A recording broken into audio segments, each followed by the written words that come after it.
अस्सलाम वालेकुम foodie family के लिए आज ये लेकर आई हूँ ब्रेड क्रम्स। ब्रेड ज़ाया हो जाती है, फेंक देते हैं। अगर 2-3 दिन पुरानी होगी उसको फेंकेंगे मत। ब्रेड क्रम्स इतने महंगे मिलते हैं, तो आज घर में बनाएंगे सिर्फ और सिर्फ 4 ब्रेड। मेरे पास बची हुई घर की 4 ब्रेड थी, ठीक है। अब मैंने सोचा इनके साथ क्या किया जाए, तो सिंपली आपको मैं बताने लगी हूँ कि किस तरह से आप घर में ब्रेड क्रम्स, जो कि आप स्नैक्स के ऊपर कोटिंग उसकी करते हैं, उसके अलावा जो है वो आप कितने मज़े मज़े के स्नैक्स आ रहे होते हैं, ब्रेड उसके ऊपर कोटिंग हो रही होती है, और आपको बाज़ार जाकर महंगे सी बाज़ार से जो है वो अक्सर पता नहीं कि अच्छी ब्रेड होती भी है कि नहीं। आप साफ़ सुथरी ब्रेड घर की, ठीक है, 1-2 दिन जो है पुरानी ब्रेड ले लीजिएगा। उसके किनारे इस तरह से आपने जो है निकाल लेने हैं, ठीक है। ब्राउन वाला पार्ट आप निकाल लेंगे, और इसकी भी रेसिपी किस दिन आपको बनाना सिखाऊंगी, बहुत मज़े की रेसिपी बनती है गाइस। तो अब आपने इसके किनारे इस तरह से निकाल लेने हैं, ठीक है। ब्राउन वाला आप पार्ट जो है वो अलग कर लेंगे, और मिड वाला जो पार्ट है वो अलग कर लेंगे। इस तरह से आपने जो है ब्रेड से उतार लेना है ब्राउन वाला पार्ट, और इसका वाइट वाला पार्ट आप रहने देंगे, ठीक है। इसी तरह से सारी की सारी जो ब्रेड है उसके ब्राउन वाला पार्ट अलग करते जाएंगे, और जी वाइट वाला पार्ट अलग करते जाएंगे। तो आपने जो है ब्राउन वाला पार्ट, क्योंकि इसके अंदर अच्छा नहीं लगेगा, इसलिए आपने जो है सिंपली आपने जो है वाइट वाला पार्ट लेना है, यानी मिड वाला पार्ट ले लेना है, और जो साइड हैं उसको रिमूव कर लेना है।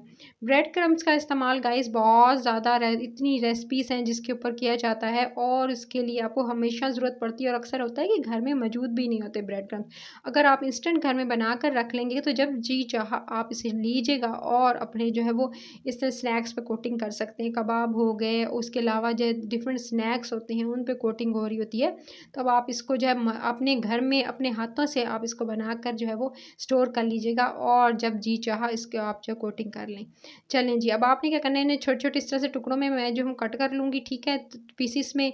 क्योंकि मैंने इसको जी आप डालना है, मैंने इसको ऐसे थोड़ा-सा ग्राइंड करना है, ठीक है जी। इस तरह से मैं थोड़ा मोटा-मोटा जो है इसको पीसेस में कर रही हूँ, ताकि मुझे ग्राइंड करने में थोड़ी आसानी हो, ताकि मैं इसे जब डालूँ ब्लेंडर में, ग्राइंडर में, तो आप जो है वो आसानी से इसे कर सकें। तो इस तरह मोटा-मोटा आप इसे कट कर लीजिएगा।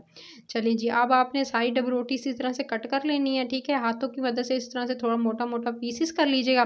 मोटे-मोटे इस तरह से पीसेस कर लेने के बाद फिर आपने जी इसको लेना है, और लेकर अब आपने सारी जो ब्रेड के पीसेस आपके सामने मैंने कर लिए हैं, अब आपने जी इस ब्रेड के पीसेस को लेकर आपने डालना है चॉपर के अंदर, और इसको जिस तरह से चॉपर के अंदर डालेंगे जो पीसेस मैंने आपके सामने किए थे, उसके बाद आपने जी इस तरह से इनको चॉपर के अंदर शामिल करके फिर आपने जी इसके ऊपर अच्छा सा जो है वो, अब आपने देख सकते हैं मैंने ये फ्रेश है थोड़ी सी, यानी 1-2 दिन पुरानी थी, ज़्यादा पुरानी नहीं होनी चाहिए, नहीं तो खट्टा फिर जायका आएगा।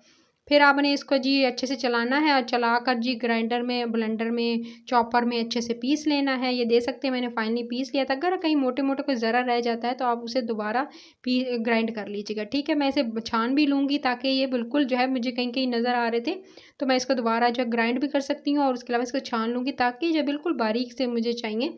तो जी गाइस, इसको मैं इसी तरह से आपके सामने निकालती जा रही थी। दे सकते हैं कहीं-कहीं ये जो है, क्योंकि ये बिल्कुल फ्रेश थी, तो अभी इसको जो है वो ड्राई बिल्कुल नहीं है। तो इस वजह से अब आपने क्या करना है, इसको सुखाने का तरीका बताऊँगी, यानी इसे ड्राई किस तरह से करेंगे ताकि इसके अंदर फफूंदी ना लगे, और आपकी ब्रेड जो है वो वेस्ट ना हो। तो अब आपने क्या करना है, ये ब्रेड क्रम्ब वेस्ट करना हो, तो इसके लिए आपने क्या करना है, इस तरह से आपने प्लेट में, इसको बड़ी प्लेट में, किसी परात में आपने जो है उसको जो है वो फैला कर रख देना है।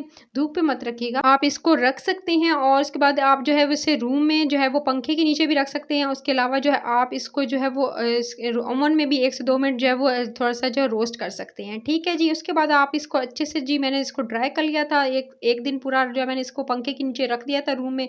जब अच्छे से ये ड्राई हो गए, तो अब आपने जो बिल्कुल ये ड्राई हुए हुए जो होंगे, पहले आपने जार में जो है वो इसको स्टोर नहीं करना है। आपने जो है सिंपली इसको पहले सुखाना है, या जैसे ओवन में थोड़ा-सा जो है वो इसे अच्छे से रोस्ट करना है, उसके बाद इसको जो है आपने जार में शिफ्ट करना है। रेसिपी पसंद आई तो रेसिपी के चैनल को सब्सक्राइब करें, वीडियो को लाइक करें, शेयर करें, विजिट करें रेसिपी के चैनल को। Take care.